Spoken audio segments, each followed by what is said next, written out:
할머니, 왜 자꾸 물 마셔? 목말라? 손주의 질문에 김순자 할머니는 대답하지 못했습니다. 물을 아무리 마셔도 입안의 건조함은 사라지지 않고 혀끝이 얼얼하고 따끔거리기까지 했기 때문입니다. 말하는 것조차 힘들고 밥맛도 떨어졌습니다. 74세 김순자 할머니는 사랑하는 가족 앞에서도 말하지 못하고 홀로 불편함을 감내하고 있었습니다. 안녕하세요. 내과 전문의 유정훈입니다. 저는 80세까지 진료를 이어오며 수많은 어르신들의 건강 고민을 들어왔습니다. 오늘 여러분께 말씀드릴 주제는 혀 통증과 입마름입니다. 단순히 나이 탓으로 넘기기 쉬운 증상이지만 이 안에는 건강이 중요한 경고가 숨겨져 있습니다. 이 영상 끝까지 시청하시면 그 원인과 해결법, 그리고 실제로 삶이 바뀐 환자 사례들을 통해 여러분의 삶에도 변화를 드릴 수 있을 것입니다. 지난달 제 진료실을 찾은 76세 이영분 할머니의 이야기를 먼저 들려드릴게요. 할머니는 천천히 말문을 열었습니다. 선생님, 아침마다 입이 찢어질 것처럼 말라요. 혀가 맵고 밥 먹을 때마다 아파요. 무엇보다 손주가 입냄새 난다고 피하는데 너무 속상해요. 이미 몇 개월째 생수를 끼고 사셨지만 마셔도 갈증은 해소되지 않았고 입안의 따가움은 더 심해지고 있었던 겁니다. 진료 결과 이 할머니는 고혈압약을 장기 복용 중이었고 최근 남편을 잃고 우울증약도 복용하기 시작하면서 침 분비가 거의 없는 상태였습니다. 혀는 갈라지고 백태가 끼어 있었고 구강 내부는 건조해져 살짝만 스쳐도 통증이 생기는 상태였습니다. 저는 침샘 자극 마사지, 구강 보습 루틴, 그리고 보리차로의 음료 전환과 자일리톨 껌을 씹는 습관을 추천드렸습니다. 한 달 뒤 할머니는 환하게 웃으며 말씀하셨어요. 손주가 다시 안겨요. 입냄새도 안 난다고 해요. 정말 감사합니다. 이처럼 혀 통증과 입마름은 단순한 갈증이 아니라 몸 전체의 변화와 생활 습관이 만든 결과일 수 있습니다. 그렇다면 왜 침샘 기능이 저하될까요? 대표적인 4가지 원인을 하나씩 자세히 설명드리겠습니다. 나이가 들면 우리 몸 전체의 기능이 점차 떨어지듯이 침샘도 예외가 아닙니다. 세포의 재생 능력이 저하되면서 침샘을 이루는 세포 하나하나가 활동을 멈추고 탄력을 잃게 됩니다. 특히 침샘에 산소와 영양을 공급하는 혈관이 좁아지고 혈류가 줄어들면서 침샘 조직은 말라붙은 스펀지처럼 기능을 잃습니다. 72세 김진수 할아버지는 평생 양치 하나로 입 관리를 해오셨습니다. 최근 들어 밥을 먹을 때마다 입천장이 따가워지고 혀끝이 얼얼하다는 증상을 호소하셨습니다. 검사 결과 침 분비량은 정상 수치의 절반에도 미치지 못했습니다. 그 후 침샘 자극 운동과 충분한 수분 섭취, 아침 미지근한 물 마시기를 꾸준히 하신 뒤 한 달 후에는 음식 삼키는 게 부드러워졌고 입안 통증도 사라졌다고 말씀하셨습니다. 많은 분들이 복용 중인 혈압약, 이뇨제, 항우울제, 항히스타민제 같은 약물은 침 분비를 억제하는 성분이 포함되어 있는 경우가 많습니다. 이 약물들이 침샘의 신경신호를 차단하거나 혈류를 줄여 침의 양을 줄이는 것이죠. 78세 윤정자 할머니는 혈압약과 불면증 약을 5년 넘게 복용 중이었습니다. 입마름이 점점 심해지더니 어느 날은 혀가 부어오른 느낌까지 들었다고 하셨습니다. 약물 변경을 검토하고 그와 함께 구강 보습제를 추천해 드렸습니다. 약 3주 후에는 입안 상태가 개선되었고 편안하게 대화할 수 있게 되었다며 고마워하셨습니다. 쇼그렌 증후군이나 류마티스 관절염처럼 몸의 면역 체계가 자기 몸을 공격하는 질환은 침샘을 포함한 외분비샘을 직접 공격할 수 있습니다. 침샘에 염증이 생기고 기능이 떨어지면서 침 분비가 급격히 줄어드는 것이죠. 70세 안미화 할머니는 손목 통증으로 류마티스 진단을 받고 치료를 받아왔지만 최근 들어서는 입이 마르고 눈물도 안 난다고 호소하셨습니다. 검사 결과 쇼그렌 증후군 진단을 받으셨고 이 질환이 침샘을 공격하고 있다는 사실을 알게 되었습니다. 이후 스테로이드 치료와 함께 침샘 자극 루틴을 병행하면서 입안의 건조감이 한결 나아졌습니다. 스트레스를 많이 받거나 잠을 충분히 자지 못하면 우리 몸의 교감신경이 활발해지면서 긴장 상태가 유지됩니다. 이때 침분비를 담당하는 부교감신경이 제 역할을 하지 못하고 억제되기 때문에 침샘도 쉬게 되고 입이 바짝 마르게 됩니다. 67세 박종래 할아버지는 최근 가족 간 갈등으로 인해 밤잠을 설쳤고 이틀에 한 번씩 겨우 잠드는 생활을 하고 계셨습니다. 어느 날부터 입이 바짝 마르고 혀가 타는 듯한 느낌이 지속돼 병원을 찾으셨죠. 스트레스 관리가 우선이라는 말씀과 함께 명상과 가벼운 운동, 그리고 규칙적인 수면을 위한 생활 패턴을 조정해 드렸습니다. 2주 후 재방문하셨을 때 밤잠을 잘 자게 되고 입도 전처럼 마르지 않는다며 활짝 웃으셨습니다. 여기까지 들으시고 그럼 도대체 어떻게 해야 혀의 통증과 입마름을 줄일 수 있을까요? 하고 궁금하셨죠? 지금부터는 제가 50년 넘게 진료실에서 수많은 어르신들과 상담하고 효과를 확인한 가장 확실한 해결 방법과 실천 루틴을 하나씩 알려드리겠습니다. 비싼 약이나 제품 없이도 오늘부터 당장 시작할 수 있는 방법입니다. 특히 입이 마르지 않고 혀가 따끔거리지 않게 하려면 하루를 어떻게 시작하느냐가 정말 중요합니다. 그래서 첫 번째로 알려드릴 루틴은 바로 아침에 눈을 뜨자마자 하는 작은 습관이 하루 종일 입이 마르지 않게 하는 열쇠입니다. 침샘은 귀 및, 턱 및, 혀 및 세 군데에 주로 분포되어 있습니다. 이 침샘은 부교감신경의 자극을 받아야 침을 충분히 만들어내는데 자극 없이 하루를 시작하면 말 그대로 침샘이 잠든 채로 하루를 보내게 됩니다. 그래서 아침에는 아래와 같은 침샘 자극 루틴을 권장드립니다. 1. 미지근한 물 한 컵을 천천히 마시기. 미온수는 자극 없이 위장을 깨우고 침샘을 부드럽게 자극합니다. 너무 차가운 물은 오히려 신경을 위축시켜 마른 입을 악화시킬 수 있습니다. 2. 귀 및 턱 및 부위 마사지하기. 양쪽 귀 앞부분 귓불 아래, 턱 끝 아래, 그리고 턱 중앙 아래를 손가락으로 10회씩 부드럽게 원을 그리듯 마사지해 주세요. 침샘이 자극되면 바로 입안에서 침이 고이는 걸 느낄 수 있습니다. 3. 자일리톨 무설탕 껌 씹기 10분 정도. 자일리톨은 침샘을 자극할 뿐 아니라 충치균을 억제하는 효과도 있어 구강 건강에 매우 좋습니다. 미국 구강내과학회 AOCD 연구에 따르면 아침에 10분간 침샘 마사지와 껌 씹기를 병행한 시니어 그룹이 그렇지 않은 그룹보다 침 분비량이 38% 더 높았습니다. 식후에 양치만 하는 걸로는 부족합니다. 남아있는 음식물 찌꺼기, 산성 성분, 세균 등이 구강내를 더욱 건조하게 만들 수 있기 때문입니다. 1. 순한 치약으로 양치하세요. 불소 함유, 연마제 약한 것으로 해주셔야 합니다. 입안을 과하게 자극하지 않는 제품이 좋습니다. 치약에 라우릴 황산나트륨 SLS이 포함되어 있으면 오히려 입이 더 마를 수 있으니 피해주세요. 2. 혀 클리너로 혀 닦기. 혀 표면에는 세균과 노폐물이 쌓이기 쉬워 입냄새의 주범이 됩니다. 혀를 살살 닦아주는 것만으로도 침 분비를 도와줍니다. 3. 무알코올 구강세정제 사용. 알코올이 포함된 제품은 입안을 더 건조하게 만들 수 있습니다. 무알코올 또는 자연 유래 성분 표기가 된 제품을 선택해 주세요. 4. 구강 보습 젤 또는 입안 미스트 사용. 병원에서 처방받거나 약국에서 구입 가능한 구강 보습 제품을 사용하면 혀와 구강 점막이 마르지 않고 부드럽게 유지됩니다. 저녁에 할 수 있는 혀와 입을 위한 보습 루틴입니다. 밤에는 침 분비가 가장 줄어듭니다.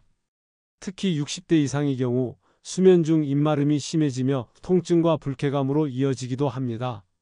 1. 취침 30분 전 따뜻한 보리차 1컵. 카페인 없는 음료로 몸을 진정시키고 입안을 부드럽게 촉촉하게 만들어줍니다. 2. 꿀올리브 오일 혼합액 살짝 입안에 발라주기. 살균 작용과 보습 효과가 탁월하며 혀끝이나 입천장이 건조하고 갈라지는 분들에게 추천드립니다. 3. 방안 습도 40에서 60% 유지하기. 밤새 건조한 방 안에서 자면 코와 입으로 숨 쉬는 동안 구강 건조가 심해집니다. 가습기나 젖은 수건을 활용해 주세요. 4. 입술 주변 바세린 도포. 입가 주름과 갈라짐을 막고 외부 수분 손실을 차단합니다. 이 작은 습관이 입 주위 통증을 예방합니다. 여기까지 따라오신 분들 정말 잘하고 계십니다. 이제 여러분께 꼭 알려드리고 싶은 하나 더 중요한 부분이 남아 있습니다. 바로 혀 통증과 입마름을 악화시키는 나쁜 습관들입니다. 어르신들께서 아무 생각 없이 매일 반복하시는 행동 중에 사실은 침샘을 더 위축시키고 입안을 건조하게 만드는 것들이 있습니다.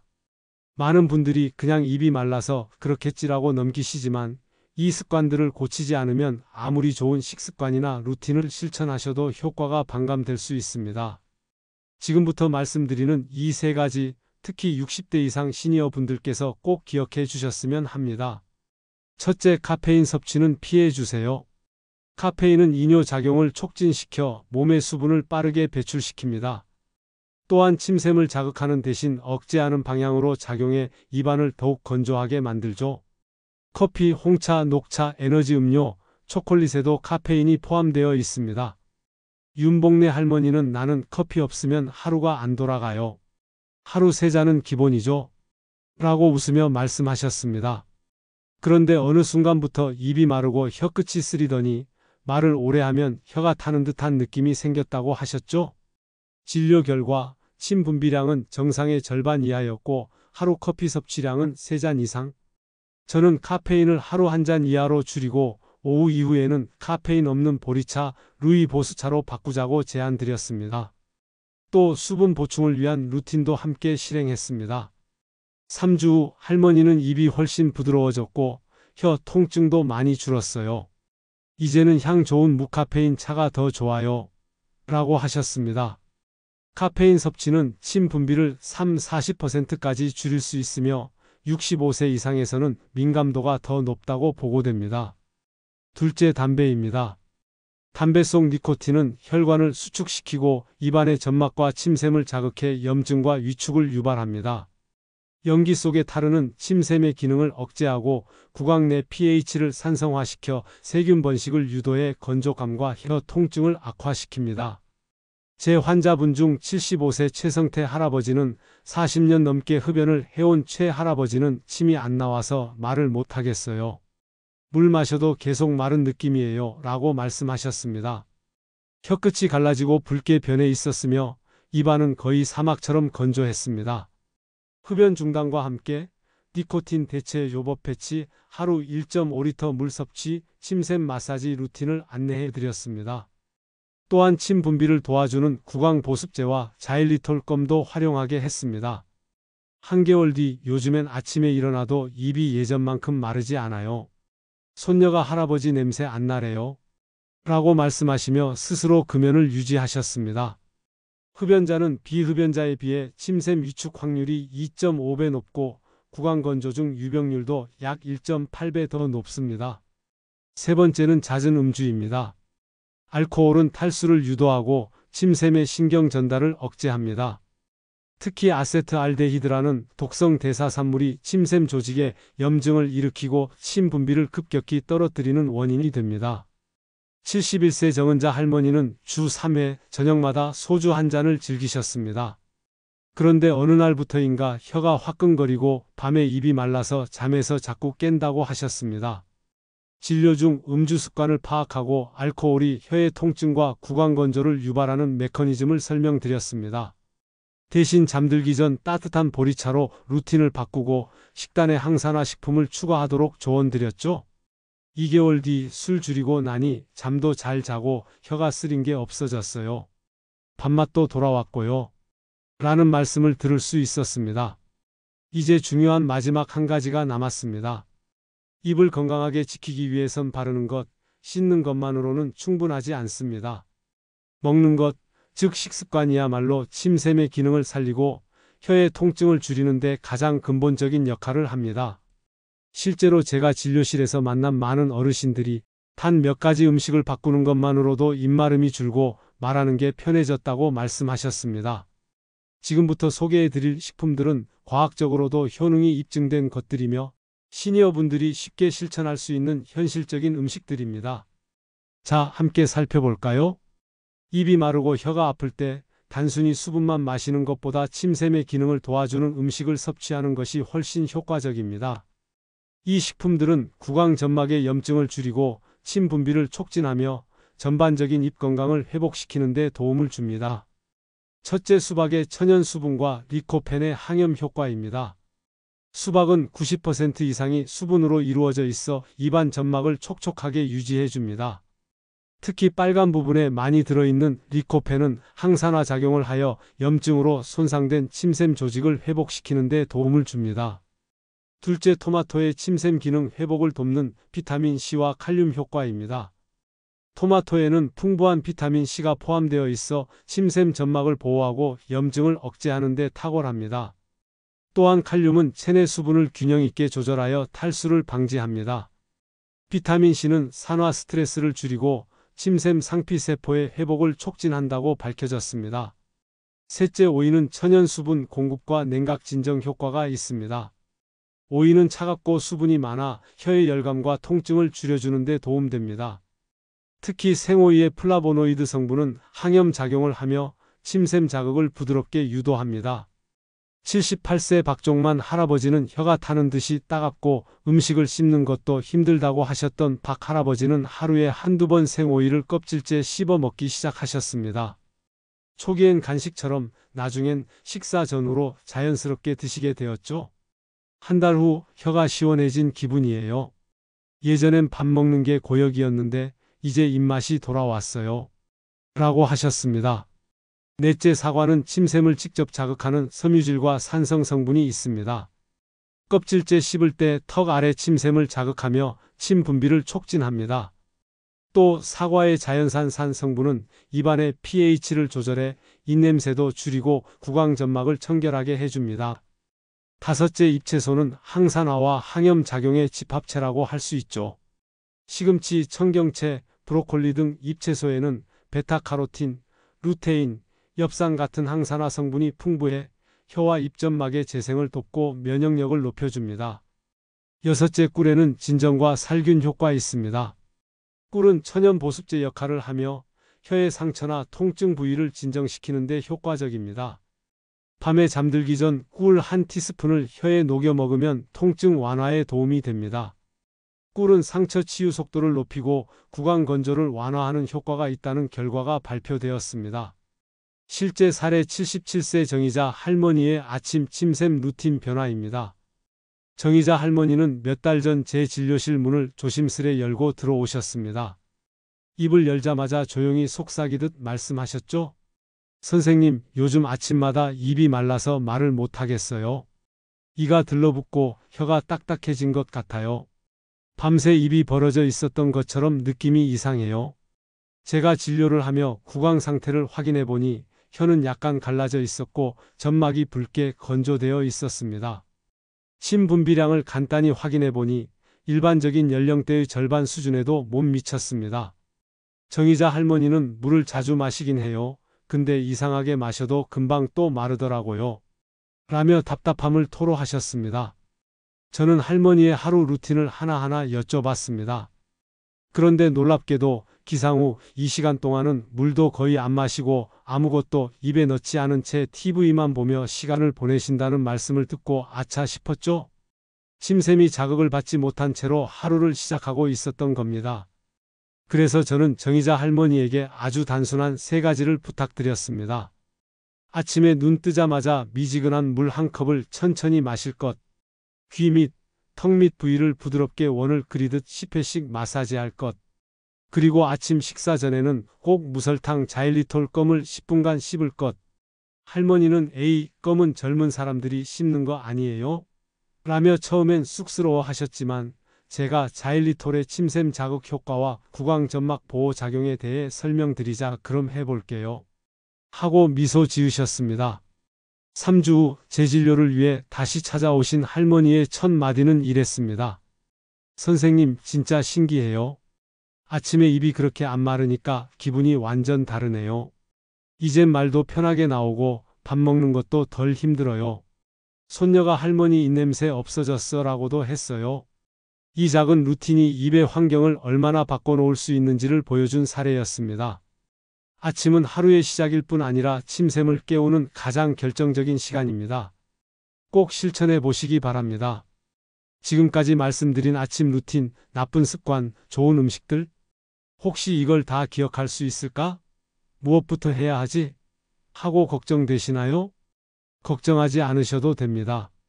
복잡하게 느껴졌던 내용도 하루 생활 속에 차근차근 넣기만 하면 어렵지 않게 실천하실 수 있습니다. 그래서 지금부터는 제가 말씀드린 모든 내용을 아침, 식사 후, 저녁으로 나눠 한눈에 보기 좋게 정리해 드리겠습니다. 이렇게 실천해 보세요.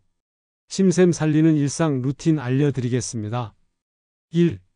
아침 침샘 깨우기 루틴 기상 후 10분 안에 하셔야 합니다. 미지근한 물 한 컵 마시기. 귀 및 턱 및 마사지 10회씩 원을 그리듯. 무설탕 자일리톨 껌 10분간 씹기. 2. 식사 후 구강 청결 루틴 입마름 예방 핵심입니다. 순한 치약으로 부드럽게 양치하기. 혀 클리너 사용하여 백태 제거. 무알코올 구강세정제나 생리식염수로 헹구기. 필요시 구강보습젤 사용. 3. 저녁 보습 루틴 건조한 밤을 막아주는 방어선입니다. 잠들기 전 따뜻한 보리차 또는 대추차 마시기. 입술과 입 주변에 바세린 바르기. 방 안 습도 40에서 60% 유지하기. 혀 통증이 있을 땐 꿀 한 티스푼 입안에 천천히 녹여 먹기. 이런 변화를 상상해 보세요. 입이 마르지 않고 혀가 따갑지 않아서 손주와 더 가까이 웃으며 대화할 수 있는 3. 음식이 맛있고 밥 한 끼가 기쁨이 되는 하루. 냄새 걱정 없이 사람들과 어울릴 수 있는 자신감. 이 작은 습관들이 모여 당신의 삶을 바꿉니다. 제 환자 중 69세 김영자 할머니의 변화를 말씀드려 볼까요? 김영자 할머니는 처음 진료실을 찾았을 때 입이 너무 말라서 말을 아예 줄이셨다고 합니다. 말을 하면 침이 안 나와서 소리가 갈라지고 사람 만나는 게 싫어졌어요 라고 하셨죠? 하지만 그 후 하루 6컵 미지근한 물 마시기, 수박과 토마토 챙기기, 자일리톨 껌과 구강 보습 루틴을 3개월간 성실히 실천하셨고 지금은 마을 복지관에서 노래 교실 조교를 맡고 계십니다. 이젠 말할 때 입이 편하고 혀도 아프지 않아요. 예전엔 회피하던 인사도 먼저 하게 돼요. 제 삶이 정말 달라졌어요. 당신도 가능합니다. 나이가 들었다고 해서 침이 안 나오고 혀가 아픈 걸 당연하게 받아들이지 마세요. 사탕만 물고 있는다고 해결되는 게 아닙니다. 그건 몸이 보내는 신호입니다. 우리가 그 신호를 알아채고 돌보면 얼마든지 삶은 달라질 수 있습니다. 오늘부터 작은 습관 하나 시작해 보세요. 수분 한 컵, 자일리톨 껌 하나, 토마토 한 조각. 그게 입안의 통증을 줄이고 당신의 웃음을 되찾아 줄 수 있습니다. 이 영상이 도움이 되셨다면 좋아요와 구독을 눌러주세요. 당신의 건강을 지키는 작은 지혜 앞으로도 계속 전해드리겠습니다. 저는 내과 전문의 유정훈이었습니다. 건강한 하루 되세요.